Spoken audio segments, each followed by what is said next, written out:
I'm not going to say much about my organisation. As you probably know, we're an international private healthcare company. And very importantly, as Hamish said himself today, we're not talking about private insurance and that side of things, which is a quite different part of the debate. Today, we're talking about privatisation of the NHS. And like Hamish, I want to be quite clear about what that does and doesn't mean. It doesn't mean, in my view, or I'm not going to talk about, privatisation of the whole NHS. That's not on the agenda, it's not on the bill, and I'm no more supportive of that, and nor is my company, than I'm sure any of the others on the panel here. That's not what we're talking about. And it's also not about the commissioning or funding side of the NHS. Free at the point of use, of prescription charges and a few things like that, are not under threat. And I think it's very important to get that across. There are some people out there, not Hamish, who are saying that that's what it's about. It's a very sort of more dogmatic, philosophical, political view. But that's not what the bill is about. What it is about encouraging private and third sector organisations to provide healthcare. So to come in with the NHS, with competition, to provide healthcare.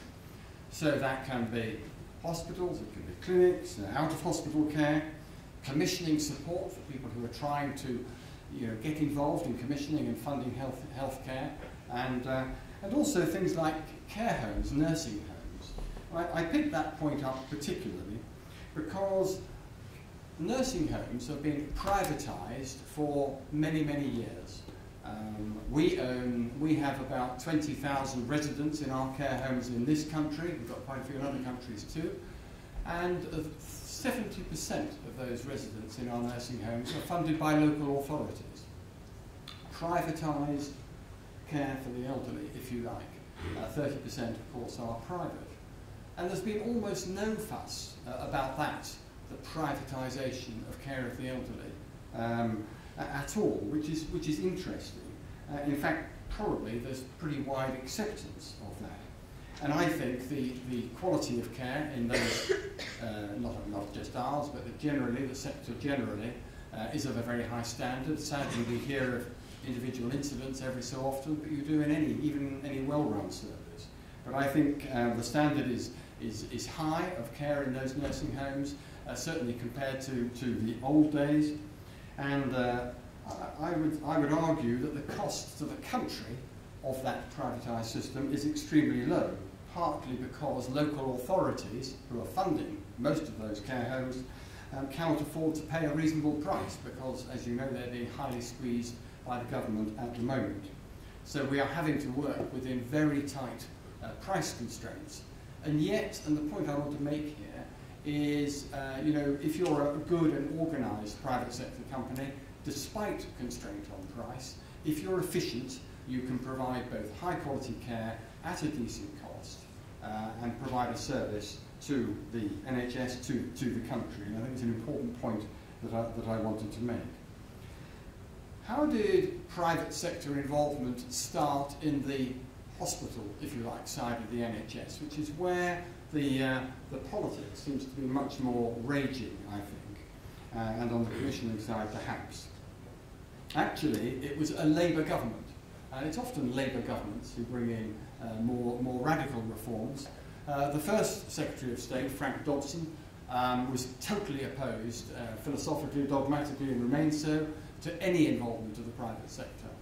The second one was Alan Milburn, and he started that way.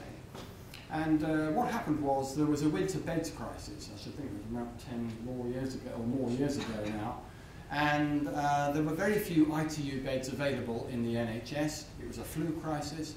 People were dying because there weren't ITU beds. Someone had died in an ambulance being transferred from a hospital without an ITU bed to an ITU. And you might say cynically, well, I was put on the television by our PR people on a Sunday morning agenda-setting programme to say this is ridiculous. In our hospitals, we had 13 hospitals in BUPA at that time. We have 25 available ITU beds, staffed, ready to go. Ambulances are driving past our very gates when we could be providing a service to those patients. And we'll provide the service at cost, of course, in this time of terrible crisis for the NHS. And Alan Milburn actually was on the opposite side, on the other programme. He just brushed it off to start with. He said, no, they don't have proper beds, they don't have proper standards and all the rest of it. But at lunchtime that day, I was rung by the Deputy CMO at home and asked, what are these beds you've got?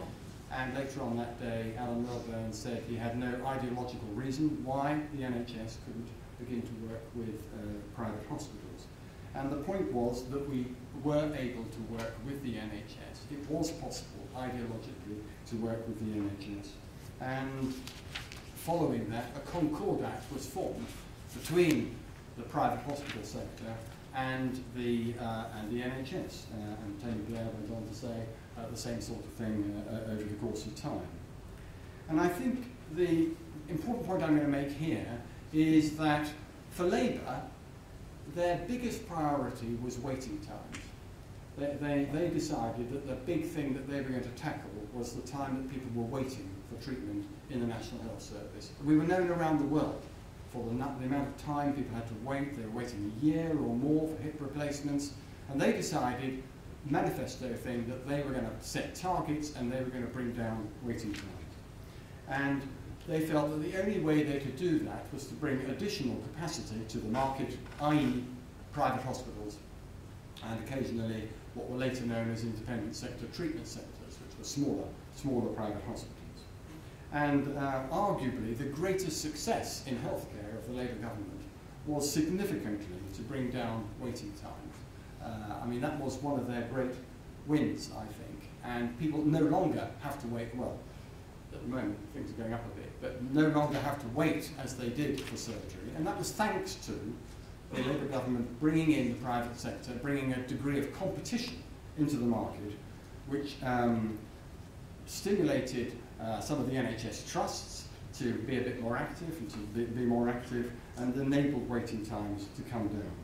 And I think one of the great successes also of the Labour government was that they persuaded the British public that waiting times was the factor that meant you were successful as a government in bringing down waiting times, which is a bit of a legacy which now the Conservative government are having to deal with, because people still think that waiting times are the important thing. So they introduced competition to what frankly had been a monopoly market, and really where there was barely any choice. And I very much agree with what Hamish has just said. You know, choice is an important thing for people to have. And frankly, over many years, they haven't had, often only one NHS trust in their area, no choice of anything else.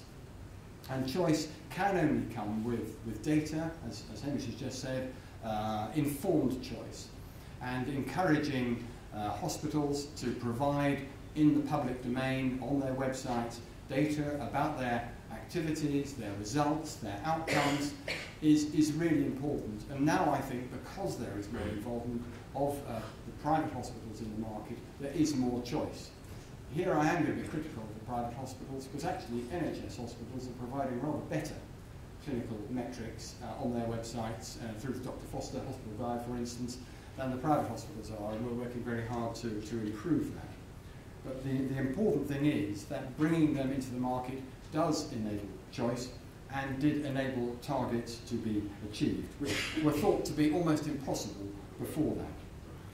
And also, I think we brought some value to the market, because a lot of people said, oh, well, it was very, very expensive bringing in the private sector, and there wasn't the value out of it. And value in healthcare is the quality, the outcome, the results, over the cost.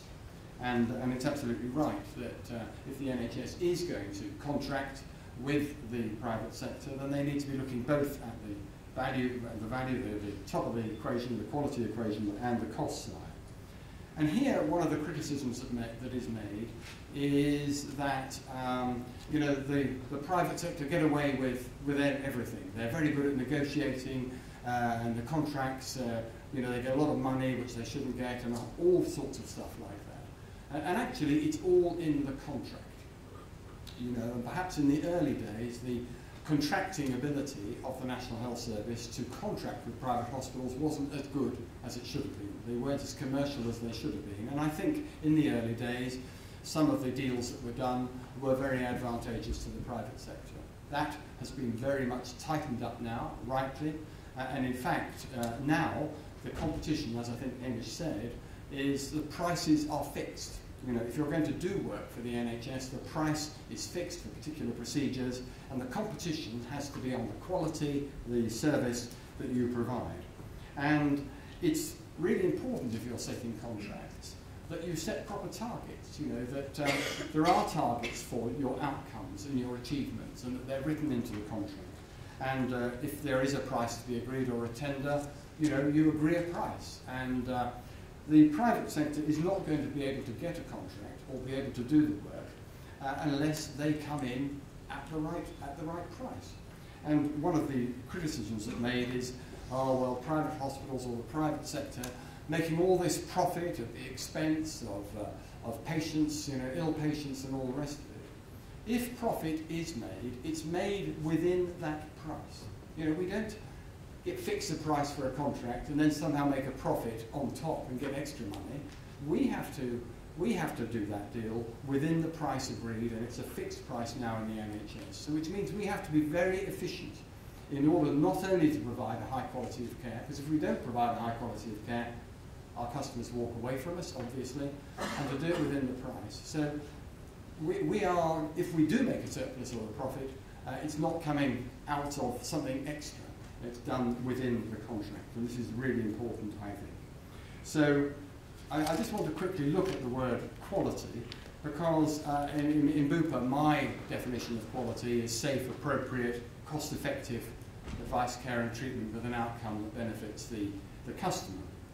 But often, in terms of the patients or the customers, they're looking particularly at service or customer service, if you like. And I think the debate is often about the difference between a customer service ethos and a public service ethos. And what is the difference between the two? Usually in the private sector, as I've said, customers can walk away and they can buy elsewhere if the customer service or the service that they're getting, the quality, isn't good enough. And a customer doesn't have to be an individual patient, it can be a commissioning primary care trust or something like that. Whereas in the public service ethos, generally, there's talk about devotion to duty, often a sense of less pay in the private sector, but despite that, always people in the public sector always put the patient first and not money or profit.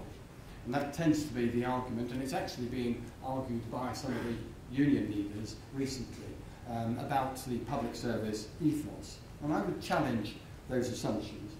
Firstly, you know, I get quite annoyed by trade union leaders saying somehow that the people who work in the public sector are different and are less passionate about their work than people who work in the private than the public sector. You know, if you talk to any nurse or physiotherapist or people working in a private hospital, they are absolutely as passionate about their work as people are in the public sector. I really don't see that there is a difference between those people. And the sense, I mean, in fact, we pay exactly the same salaries to those staff as well, so that I think generally is a false assumption as well. So I think it really annoys me when people sort of say that sort of thing about the staff who are equally dedicated in the private sector. I sometimes talk at conferences and I say that the private sector brings a customer ethos to healthcare. And at one conference, a consultant, orthopedic surgeon, I think, got up and challenged me and said how arrogant BUPA were, talking about customer service, that they all put their customers at the centre of their patients at the centre of all that they did, and there were a lot of here's in the audience. Yes, you know, we do all this. And I use the analogy of going down to Tesco's on a Saturday morning. So you go shopping. I said to the congregate, to the audience, go shopping at Tesco's on a Saturday morning. And when you got there, you wanted to park as near the shop as you normally would, but you found a fence and a barrier, a VOPO standing there on a yellow and black barrier, and you said, well, why can't I park next to the shop as usual? And you were told, well, the staff park next to the shop. If you want to shop here, you have to drive 300 yards up the road and put £3 in a slot. Would that, you call that customer focus? And that, of course, happens at most NHS trusts every day of the week, and it's the patients and the carers and the people who are sent up the road. And you know, it's just an example of trying to think about patients as customers. It's a different approach, I think, to customer service attitude.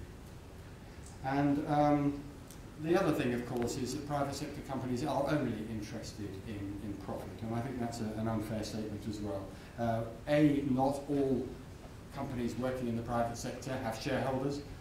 We don't have shareholders in BUPA. All our money gets put back, any surplus we make gets put back into healthcare, and a lot of companies working in this competitive market are third sector, charities, who don't have shareholders who are taking dividends out. So I think these are the sorts of arguments that I would use as to why the private sector privatisation or use of the private sector brings some new advantages to healthcare. There are other arguments, and I've run out of time, I think, but what I just wanted to tackle, although Hamish didn't raise it, was the cherry-picking argument.